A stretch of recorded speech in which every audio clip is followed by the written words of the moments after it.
The Delhi Master Plan 2041 draft is out, and it is this document in its final form which will serve as the blueprint that will guide the city's growth over the next 20 years.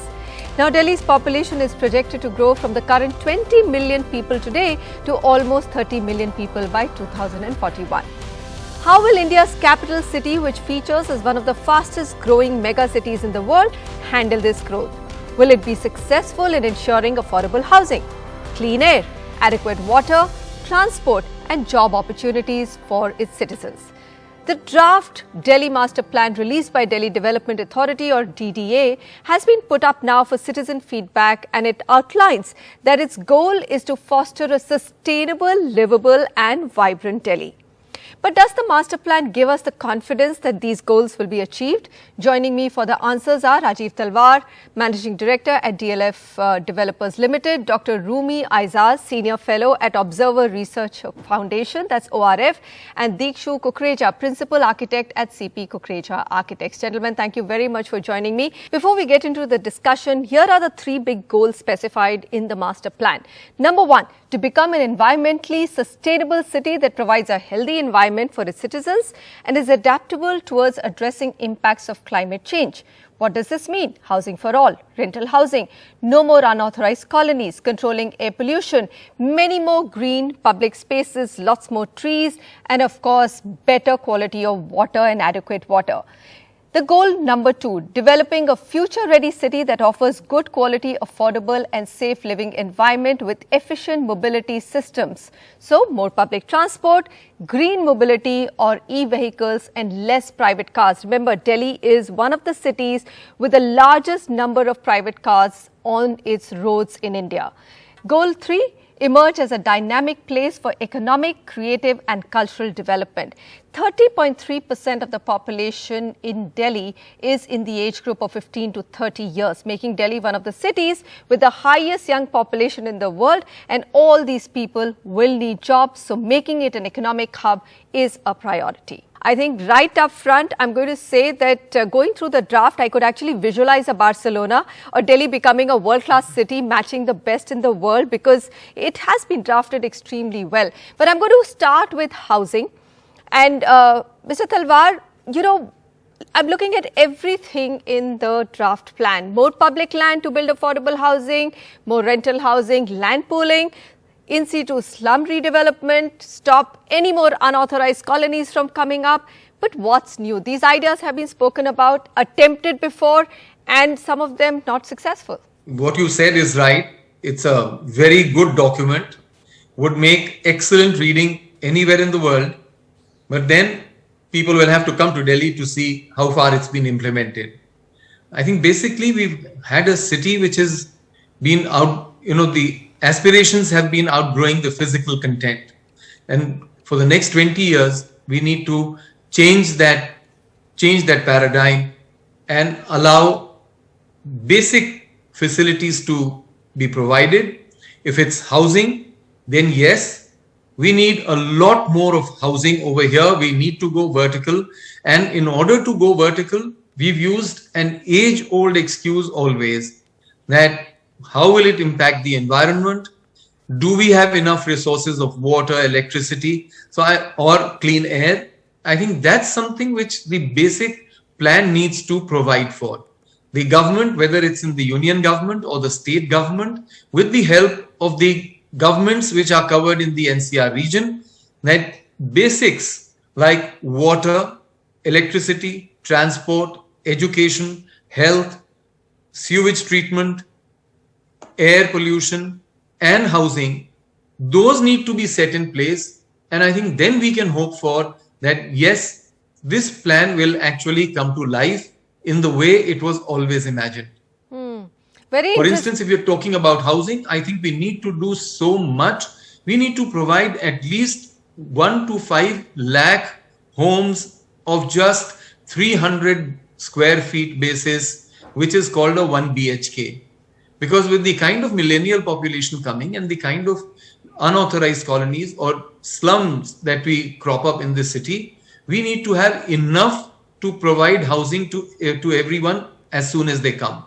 And that too on a rental basis and not on ownership. We've gone wrong earlier, which we used to say that we'll give you land for the landless.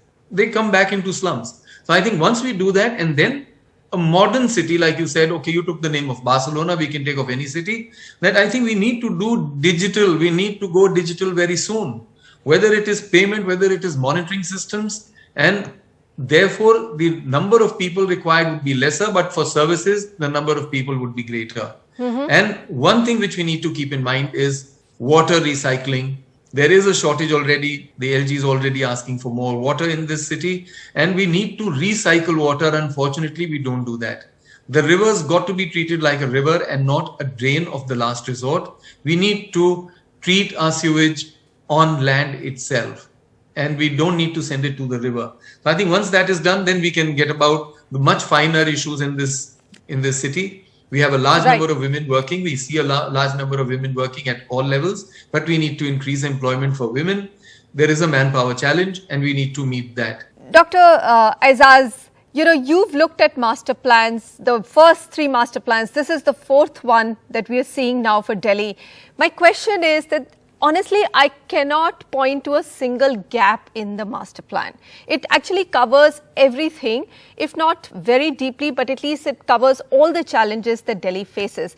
But to me, the solutions came across as just solutions on paper.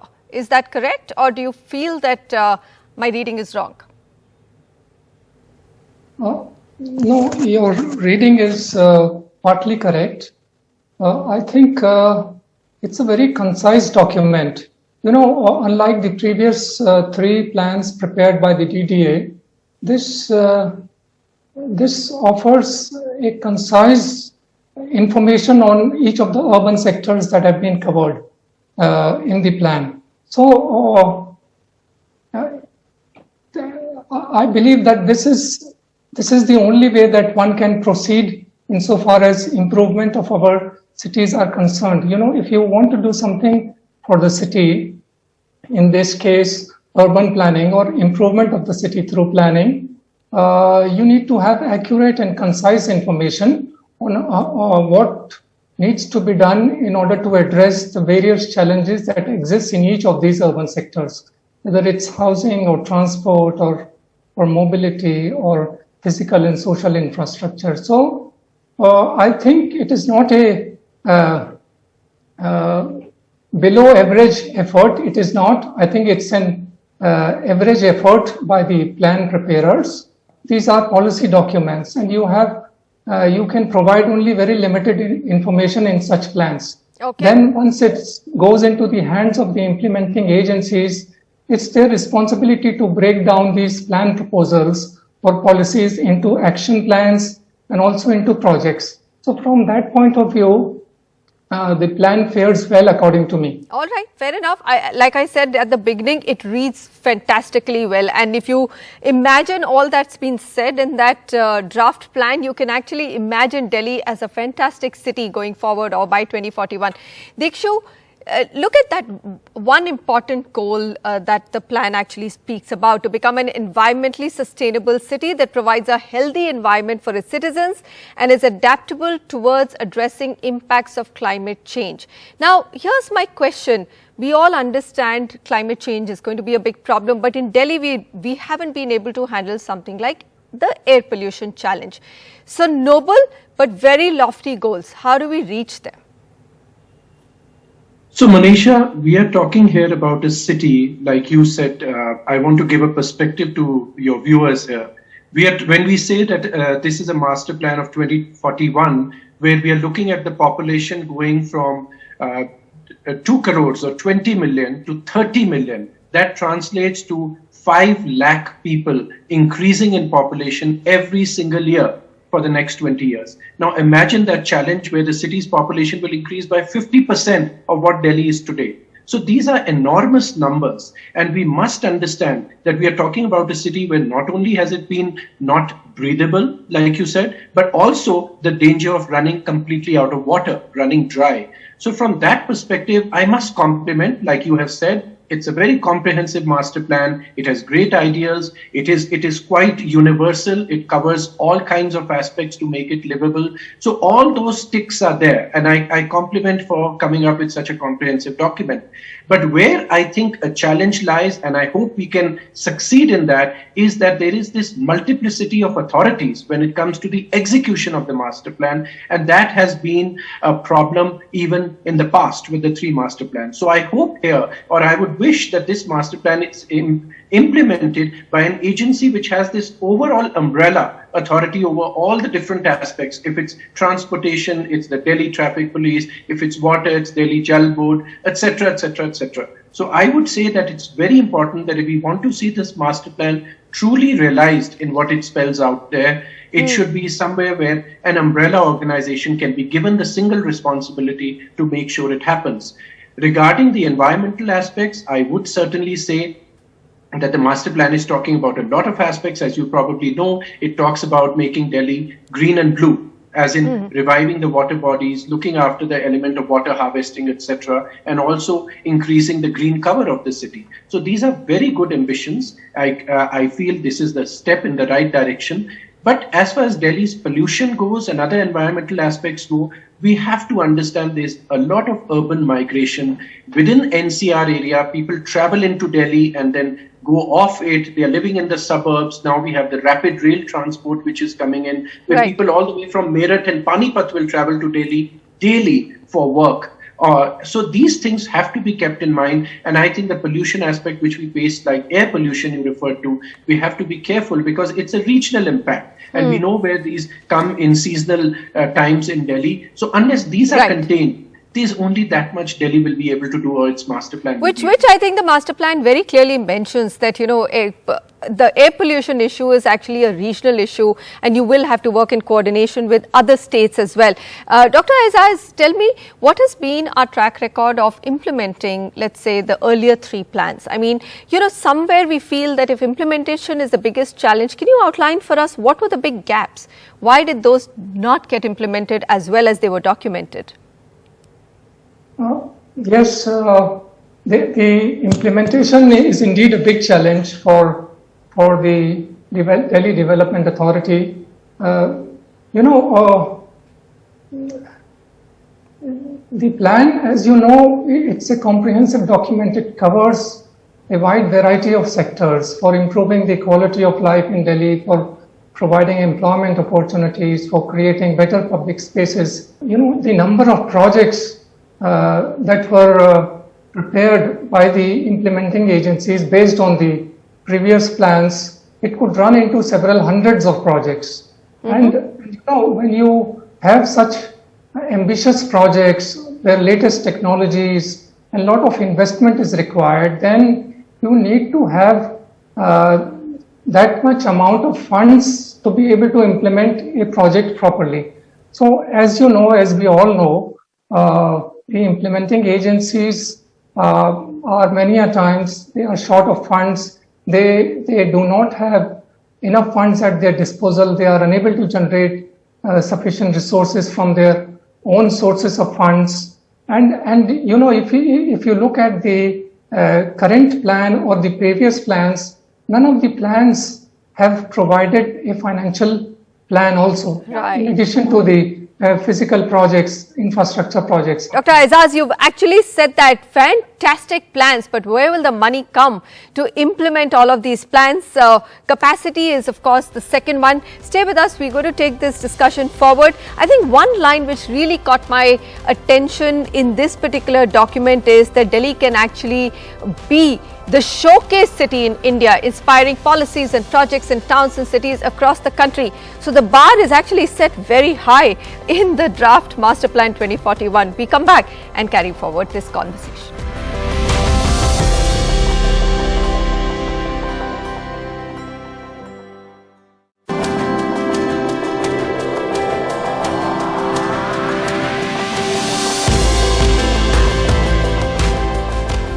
We are discussing the draft Delhi Master Plan 2041 put up by Delhi Development Authority or DDA for consultation and feedback from the citizens of the city. After all, this document in its final form will guide Delhi's development over the next 20 years, or so we hope. Dikshu, what, according to you, other than finance, are the challenges of implementation? I mean, look at even something as clearly laid out after much controversy, a land pooling policy, right, which was cleared, but it simply hasn't taken off in the way it had to. So other than finance and where will the money come for all these grandiose plans, what about the capacity itself of a DDA and the other agencies that you're talking about? Do they have enough manpower and they have the technicals to actually implement them? So I don't think, Manisha, it's a problem of manpower. Probably the problem is of too much manpower, too many agencies. So everybody has an opinion, and it's always about, it's not in my backyard or it's not my responsibility. It's shifted to another agency.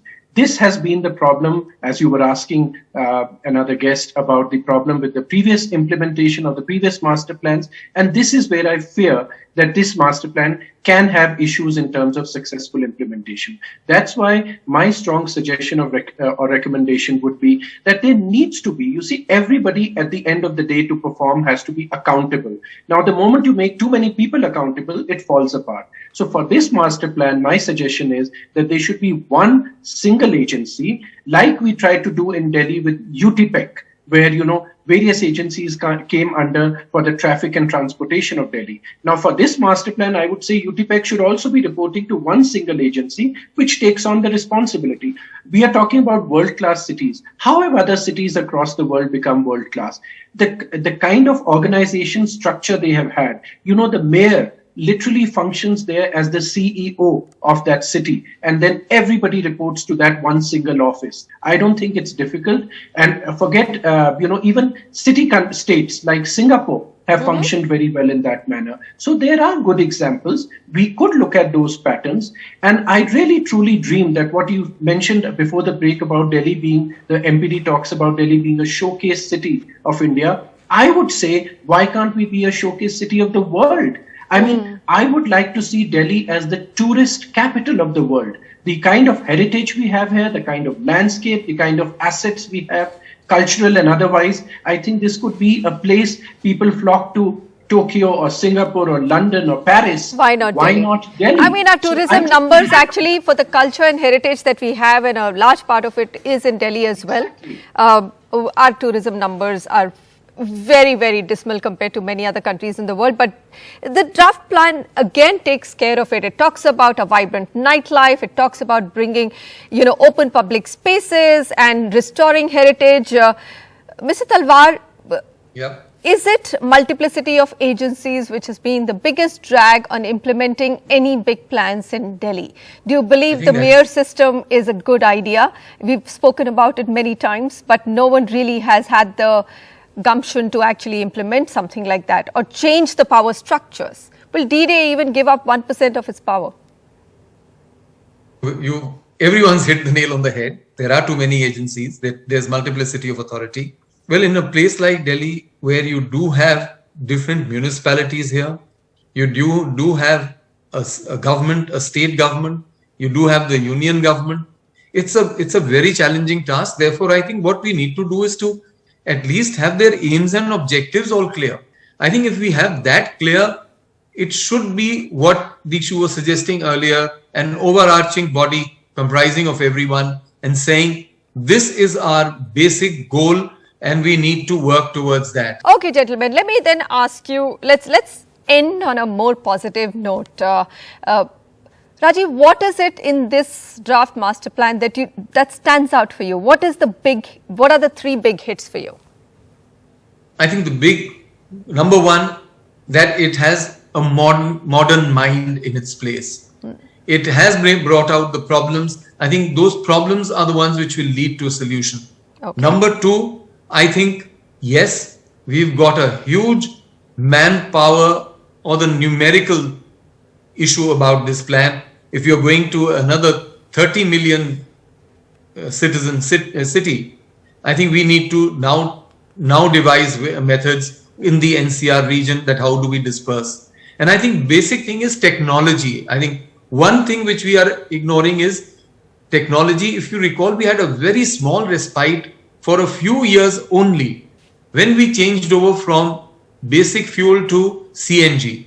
I think we need to take the next step, whether it is electric vehicles, whether it is electricity driven vehicles, whatever be the system. I mean, even our DMRC and the regional rapid transport would run on that. I think we need in every sphere, whether it's billing, whether it's monitoring, whether it is supervising, whether it is, kind of scrutinizing, technology has to step in a big way. I think India or Delhi needs to lead the way in terms of technology, which is what Bombay set the example also in tackling COVID.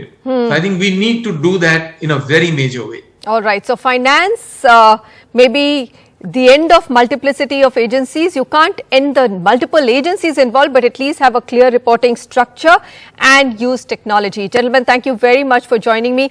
I know that there is so much to discuss on this draft master plan that we could probably spend several shows on it. But this was an overview to say that, well, the draft Delhi Master Plan 2041 is out. It's a beautifully crafted document which has managed to take into account the proper use of land, protecting the environment and preserving Delhi's heritage. The devil, though, is in its implementation. It's up on the DDS site, waiting for citizen feedback. Do go through if you're an engaged citizen and make sure you put your comments there. Thank you so much for watching.